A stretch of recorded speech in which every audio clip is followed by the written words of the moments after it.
The era of the judges was drawing to a close. For centuries, Israel had existed as a loose confederation of tribes, periodically united by charismatic leaders, judges raised by God to deliver them from oppressors. Yet, this system felt precarious. Enemies pressed in from all sides, Philistines on the coast, Ammonites to the east. The lack of central authority bred inconsistency, internal strife, and a growing sense of vulnerability among the people.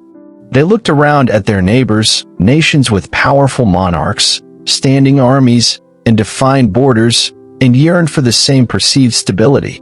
This yearning coalesced into a specific demand, presented to the aging prophet Samuel, the last and greatest of the judges. "Give us a king to lead us," the elders declared, such as all the other nations have. Their request wasn't just for a military commander, it was a desire for national identity, for centralized power, for a human figurehead who could guarantee their security and status among the nations. It was a fundamental shift in their political and spiritual understanding of themselves. Samuel was deeply displeased. He saw this demand not just as a rejection of his own leadership, but as a rejection of God himself, who had always been Israel's true king. He prayed, pouring out his concerns. God acknowledged the people's sentiment, telling Samuel, "Listen to all that the people are saying to you. It is not you they have rejected, but they have rejected me as their king." God understood their fear, but also the spiritual implications of their request. Instructed by God, Samuel delivered a stark warning. He outlined the harsh realities of monarchy. A king would conscript their sons for his armies and chariots, take their daughters for his household, tax their harvests and vineyards, seize their best servants and livestock for his own use. He painted a picture not of liberation, but of potential servitude to a human ruler. Despite this sobering prophecy, the people were resolute. "No," they insisted. "We want a king over us." Their desire for earthly security overshadowed the prophet's divine caution. The man destined to fulfill this momentous request would emerge from the most unexpected circumstances. From the small, often overlooked tribe of Benjamin came Saul, son of Kish, described as an impressive young man, handsome and towering head and shoulders above others. Yet, his introduction to the historical stage wasn't through political maneuvering or military prowess, but through a mundane, everyday task, searching for his father's lost donkeys. This humble beginning underscores the divine element in his selection. He wasn't seeking power. Destiny, it seemed, was seeking him. For days, Saul and his servant searched across the hill country of Ephraim in the land of Benjamin, finding no trace of the animals. Growing weary and concerned about his father's anxiety, Saul suggested they return home. It was his servant who proposed a detour. They were near the town of Ramah, home to a renowned man of God, a seer, the prophet Samuel. Perhaps, the servant reasoned, this seer could tell them which way to go. This seemingly chance suggestion was the pivot upon which Saul's life, and Israel's future, would turn. Unbeknownst to Saul, God had already prepared Samuel for this encounter. The day before Saul's arrival, God had revealed to Samuel, "About this time tomorrow, I will send you a man from the land of Benjamin. Anoint him ruler over my people Israel." Samuel was waiting, not just for a lost traveler, but for the answer to the nation's demand, Israel's first king. The search for donkeys was merely the divine pretext guiding Saul to his appointment with history. As Saul entered the town, the first person he encountered was Samuel himself. Asking for the seer's whereabouts, Saul was met with the direct response, "I am the seer."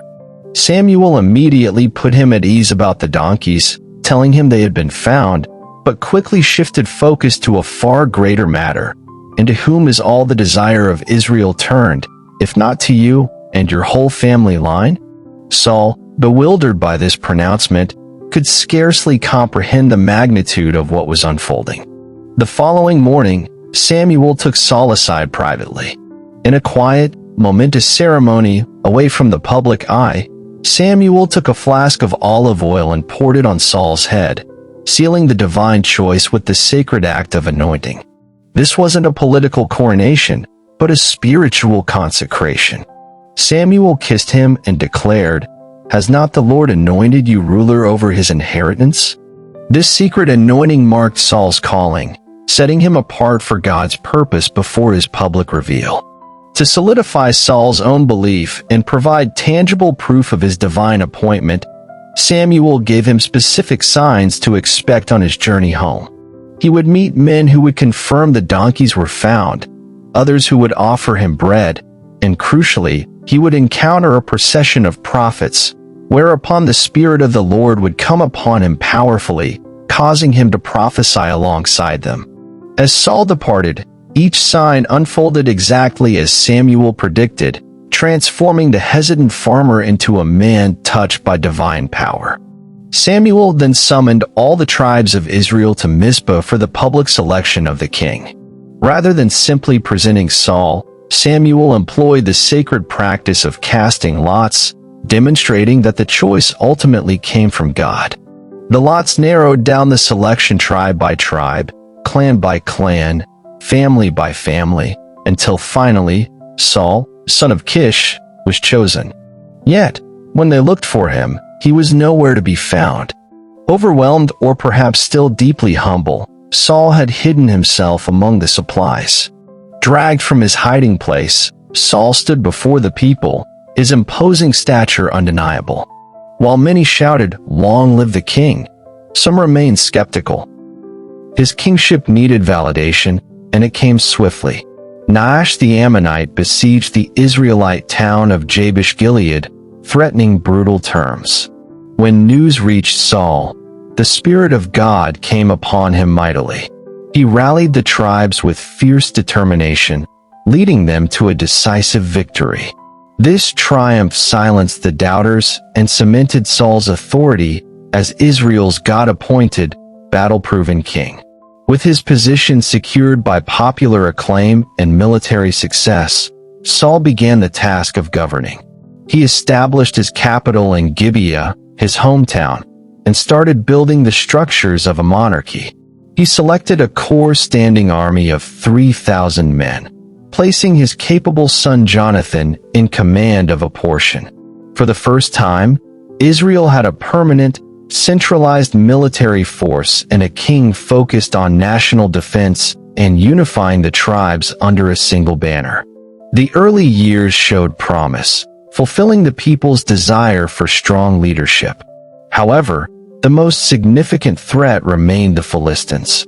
Occupying strategic positions and possessing superior iron weaponry, they represented a formidable challenge to Israel's burgeoning sovereignty.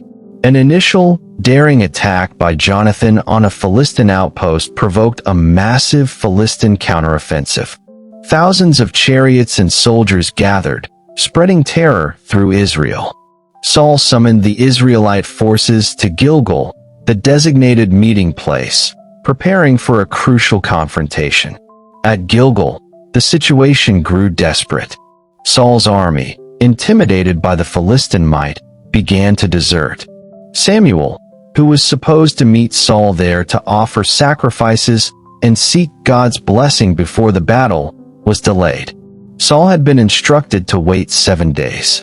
As the 7th day drew to a close, with his forces dwindling and the Philistines poised to attack, Saul faced immense pressure. He felt control slipping away, the carefully constructed unity threatening to dissolve before the battle even began. In a moment of panic and impatience, Saul made a fateful decision. Usurping the priestly role reserved for Samuel, Saul offered the burnt offering himself, hoping to rally his troops and perhaps compel divine favor. Just as he finished, Samuel arrived. His rebuke was immediate and severe. "You have done a foolish thing," Samuel declared. "You have not kept the command the Lord your God gave you." This act of disobedience, born of fear and a lack of faith in God's timing, was Saul's first major misstep, casting a shadow over his reign. Samuel warned that his kingdom would not endure. Despite the ominous warning at Gilgal, Saul was given another chance to prove his obedience. God, through Samuel, issued a specific and severe command. Saul was to utterly destroy the Amalekites, long-standing enemies of Israel known for their predatory attacks. This command invoked Hurim, or the ban, requiring the destruction of all people, men, women, children, and all livestock. Nothing was to be spared. This was presented as divine judgment for the Amalekites' past aggression against Israel during the Exodus. Saul gathered a large army and obediently marched against the Amalekites, achieving a decisive military victory. He routed their forces and devastated their settlements, seemingly fulfilling the core military objective of the command. The threat posed by the Amalekites was effectively neutralized under Saul's leadership. From a purely strategic standpoint, the campaign was a success, showcasing Saul's capability as a military commander leading the united forces of Israel. Yet, Saul faltered in the completeness of his obedience. He captured Agag, the Amalekite king, alive, and he allowed his soldiers to spare the best of the sheep, cattle, and other valuable livestock. When Samuel confronted him, Saul initially claimed full compliance, then rationalized his actions, saying the soldiers kept the animals to sacrifice to the Lord your God at Gilgal.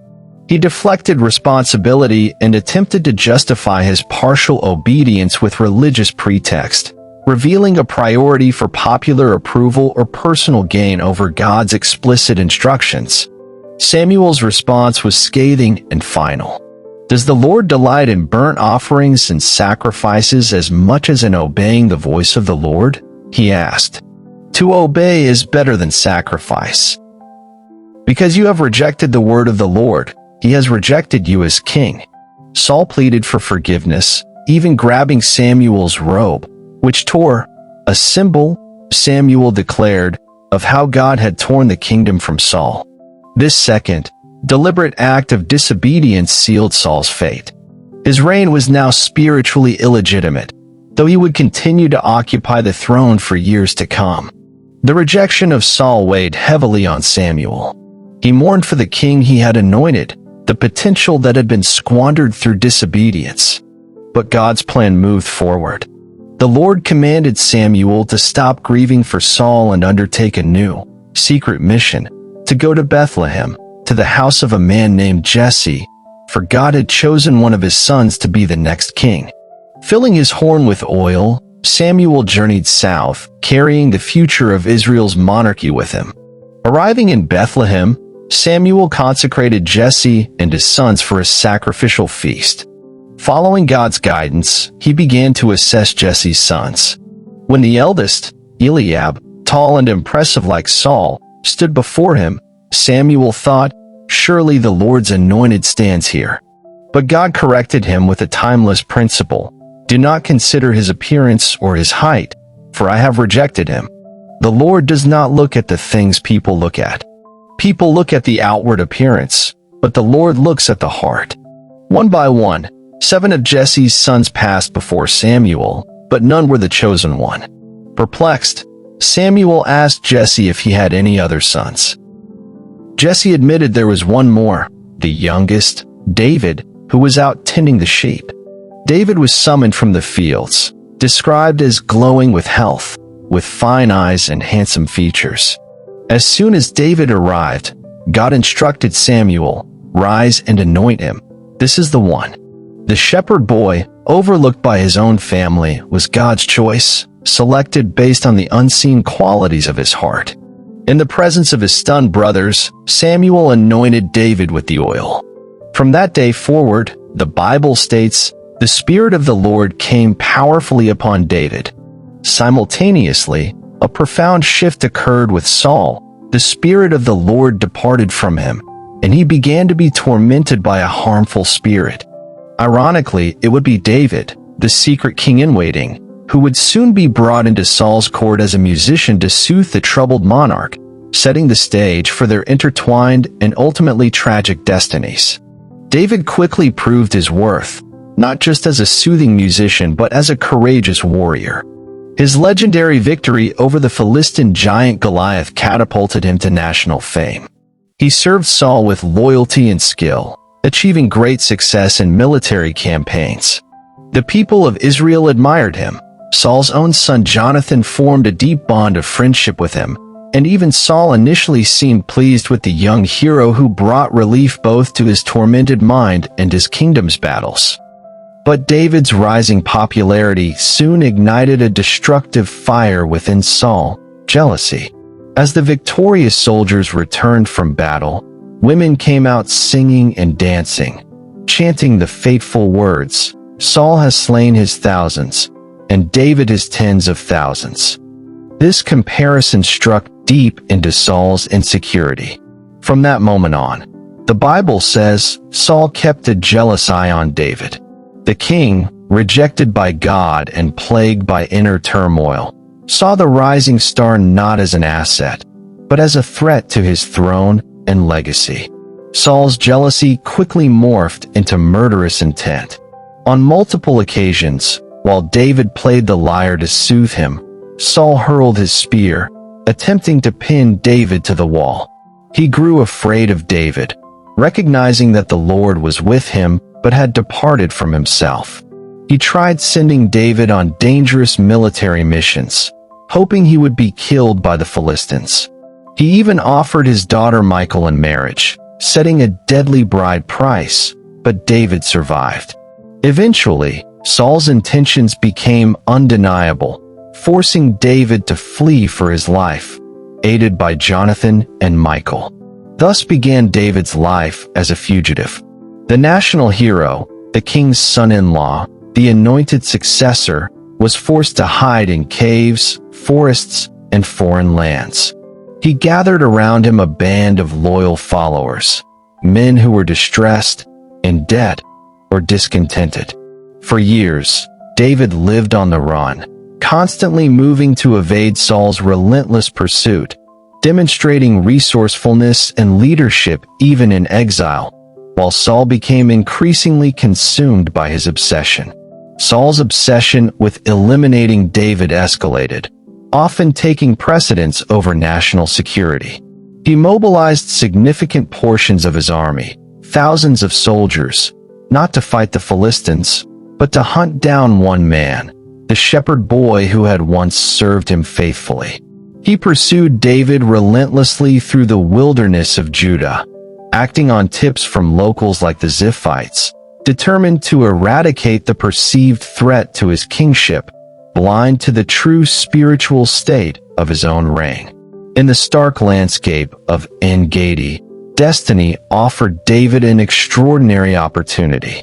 Saul, pursuing David, entered the very cave where David and his men were hiding to relieve himself.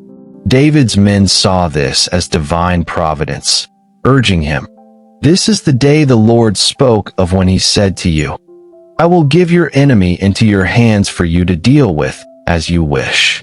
Yet, David refused to harm Saul. He secretly cut off a corner of Saul's robe, an act that immediately troubled his conscience, demonstrating profound respect for the office of king, even one who sought his life. After Saul left the cave, David called out to him, revealing himself and presenting the piece of robe as proof that he could have killed Saul, but chose not to. "See, my father," David cried. "Look at this piece of your robe in my hand. I cut off the corner of your robe, but did not kill you. See that there is nothing in my hand to indicate that I am guilty of wrongdoing or rebellion. I have not wronged you, but you are hunting me down to take my life." Saul was momentarily moved, weeping and acknowledging David's righteousness, even predicting David's future kingship before returning home. Despite this emotional encounter, Saul's paranoia soon returned, and he resumed the hunt. Once again, David found Saul vulnerable. Sneaking into Saul's camp at night with his nephew Abishai, they found the king asleep, his spear stuck in the ground near his head. Abishai saw another chance to end the pursuit permanently, but David again refused to strike the Lord's anointed. Instead, he took Saul's spear and water jug as proof of his presence and restraint, once more demonstrating mercy and faith in God's timing over vengeful expediency.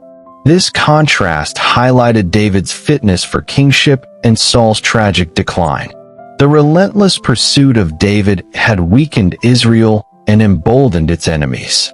Now, the Philistines gathered their full forces for a major invasion, encamping at Shunem. Saul mustered the Israelite army and took up position on the slopes of Mount Gilboa. Surveying the vast Philistine host, Saul was gripped by terror. His courage, once a hallmark of his early reign, failed him. He felt isolated, vulnerable, and desperately sought divine guidance for the impending battle.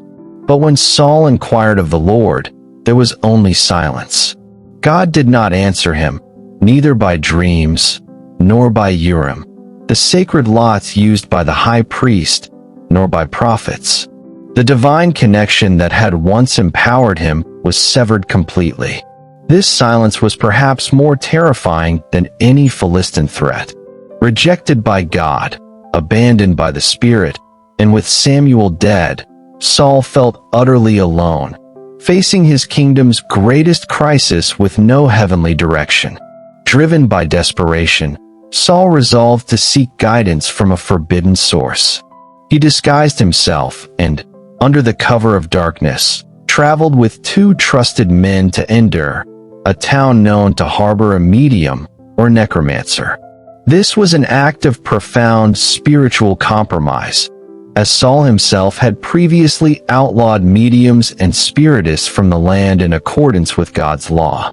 His fear had pushed him past the point of no return, seeking answers in the very darkness he once condemned.